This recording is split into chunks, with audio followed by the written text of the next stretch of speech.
Rajahmundry central జైల్లో liquor కేసులో ఏదైతే ఈ కూటమి ప్రభుత్వం వాళ్ళు అక్రమంగా ఒక కట్టు కథను అల్లి మిథున్ రెడ్డి గారి పైన బనాయించినారో ఆ లిక్కర్ కేసులో లోపల ఉన్నటువంటి మిథున్ రెడ్డి గారిని కలవడానికి ఈరోజు ఈ రాజమండ్రి సెంట్రల్ జైలుకు రావడం జరిగింది. మిథున్ రెడ్డి గారిది ఈ గవర్నమెంట్ వచ్చిన తర్వాత అరెస్టు జరుగుతుంది అని చెప్పి ఇదేం మాకు పెద్ద ఆశ్చర్యం కలిగించిన విషయం ఏం కాదు. ఎందుకంటే గతంలో తెలుగుదేశం పార్టీ అధికారంలో ఉన్నప్పుడు కూడా మిథున్ రెడ్డి గారి పైన కేసులు పెట్టినారు. ఆయన విద్యార్థి దశల్లో ఉన్నప్పుడు కూడా ఆయన ఎదుగుదలను ఓర్చలేక కేసులు పెట్టినారు. కానీ ఈరోజు సీన్ కట్ చేస్తే ఈరోజు దేశ రాజకీయాల్లోనే చాలా పెద్ద స్థాయికి ఎదిగిన వ్యక్తి మిథున్ రెడ్డి గారు.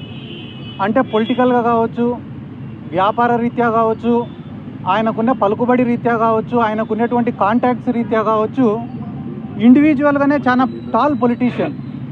కాబట్టి చిత్తూరు జిల్లాకు సంబంధించినటువంటి వ్యక్తి, అటువంటి వ్యక్తి అంత ఎదిగిపోతే, అంత పైన స్థాయిలో పెద్ద స్థాయిలో ఉంటే రేపు ఫ్యూచర్లో తెలుగుదేశం పార్టీకి కావచ్చు, కూటమి కావచ్చు, లేకుంటే నారా లోకేష్ భవిష్యత్తుకు కావచ్చు ఒక ఇబ్బందికరమైన వాతావరణం ఉంటుందనే ఉద్దేశంతో ఆయనను ఈరోజు ఒక అక్రమ కేసు, ఎటువంటి ఎవిడెన్సులు, ప్రూఫ్లు, రుజువులు లేనటువంటి కేసులో ఆయనను అరెస్టు చేయడం అనేది నిజంగానే చాలా దారుణం.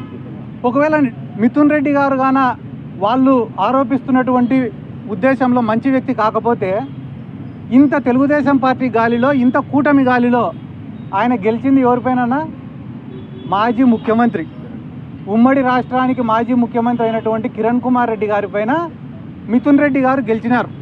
అంటే ఆ రాజంపేట పార్లమెంట్ పరిధిలో కానీ ఆయనకి ఎంత మంచి పేరుంది, ఆ కుటుంబానికి ఎంత మంచి పేరుంది అనేది ఈ రాష్ట్ర ప్రజలందరూ కూడా ఒక్కసారి ఆలోచించమని చెప్పి నేను రిక్వెస్ట్ చేస్తున్నా. ఎందుకంటే కేవలం మెంటల్గా ఆయనని ఇబ్బంది పెట్టాలా, డిమారలైజ్ చేయాలా, ఆయనలో ఉండే కాన్ఫిడెన్స్ని దెబ్బ కొట్టాలా అనే ఉద్దేశంతో అక్రమంగా కేసులు పెట్టినారు. ఈ లిక్కర్ కేసులో కేవలం A2, A3 యొక్క స్టేట్మెంట్స్ను రికార్డు చేసి వాళ్ళు చెప్పినారని చెప్పి మిథున్ రెడ్డి గారిని అరెస్ట్ చేసినారు. కానీ వాళ్ళిద్దరిని అరెస్ట్ చేసినారా? చేయలే. దాదాపుగా ఈ రోజుకి 50 రోజుల పైన అయింది మిథున్ రెడ్డి గారు అరెస్ట్ అయ్యి. ఈ 50 రోజులలో ఆయనను విచారించాలని చెప్పి ఎవరైనా కస్టడీ పిటిషన్ వేసినారా? వెయ్యలే. ఎందుకు వేయాలి అన్న కస్టడీ పిటిషను? ఎందుకంటే మిథున్ రెడ్డి గారు కస్టడీకి పోతే అడిగేదానికి వీళ్ళ దగ్గర ప్రశ్నలు లేవు కాబట్టి ఇటువంటి కేసులు ఎక్కువ రోజులు నిలబడవు.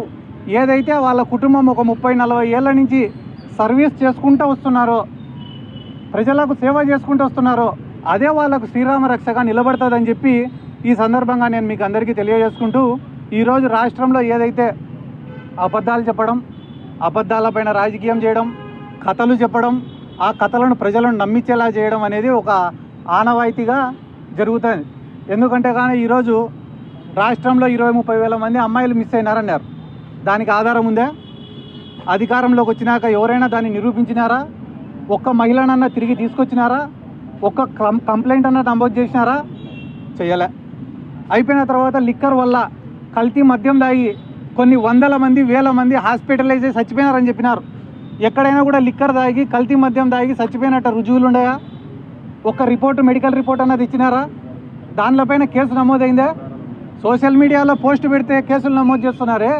మళ్ళీ ఇల్లీగల్ మద్యం దాగి కొన్ని వేల మంది హాస్పిటలైజ్ అయితే దానిపైన ఒక కేసు కూడా నమోదు కావు. ఎందుకంటే అధికారంలోకి రావడానికి, సీఎం కుర్చీలో కూర్చునేదానికి మాత్రమే ఈ ఆరోపణలు అనేటివి పనికొస్తాయి.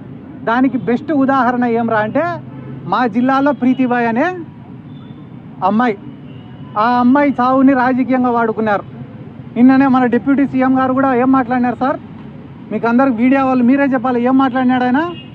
గత ప్రభుత్వాలు ఆధారాలు చెరిపేసినాయంట. దానికి నేనేం చేస్తా అంటాడు ఆయన. ఏ ప్రభుత్వంలో జరిగిపోయినాయి? ఏదన్నా ఒక క్రైమ్ జరిగితే క్రైమ్ సీన్ అనేది ఒకటి ఉంటుంది, పంచనామా అనేది ఒకటి ఉంటుంది, పోస్ట్ మార్టం అనేది ఒకటి ఉంటుంది, ఇన్వెస్టిగేషన్ అనేది ఒకటి ఉంటుంది. ఇవన్నీ ఏ పీరియడ్లో జరిగినాయి? తెలుగుదేశం పార్టీ అధికారంలో ఉన్నప్పుడు జరిగినాయి. డిఎన్ఏలు మార్చేసినారట. ఒకవేళ మారిస్తే ఎవరు మార్చిండాలా సార్? ఆ రోజు తెలుగుదేశం పార్టీ అధికారంలో ఉంది కాబట్టి వాళ్ళు మార్చిండాల.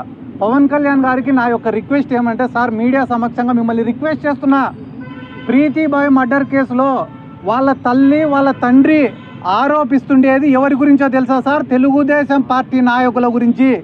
మీరు ప్రశ్నిస్తే వాళ్ళని ప్రశ్నించండి, కానీ గత ప్రభుత్వాలని చెప్పి వైసీపీనో కాంగ్రెస్ పైనో ఈ నెపం నెట్టే ప్రయత్నం చెయ్యొద్దు. లేదా ఓపెన్గా నేను చంద్రబాబు నాయుడికి సరెండర్ అయినా కాబట్టి నేను ప్రశ్నించలేననేదన్నా చెప్పేస్తే మేమన్నా కొంచెం ఈ రాష్ట్రంలో సంతోషంగా ఉంటామని చెప్పి ఈ సందర్భంగా నేను తెలియజేసుకుంటూ, ఈరోజు రాజమండ్రికి రావడానికి ముఖ్యమైన కారణం మా మిథున్ రెడ్డి గారు ఆర్థికంగా కానీ, ఆపదలో ఉన్న వాళ్ళకు కానీ, వ్యక్తిగతంగా కానీ, ఉద్యోగాలు ఇచ్చే విషయంలో కానీ, పొలిటికల్గా కానీ కొన్ని వందల మందికి, వేల మందికి సహాయపడినారు, ఉపయోగపడినారు.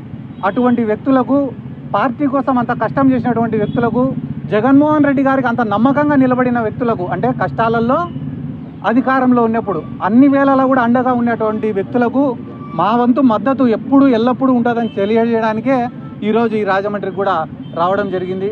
ఈరోజు మాకు ఇక్కడికి రావడానికి మరొక ముఖ్య కారణమైన గణేష్ గారికి కూడా నా ప్రత్యేక ధన్యవాదాలు ఇప్పుడు సెలవు.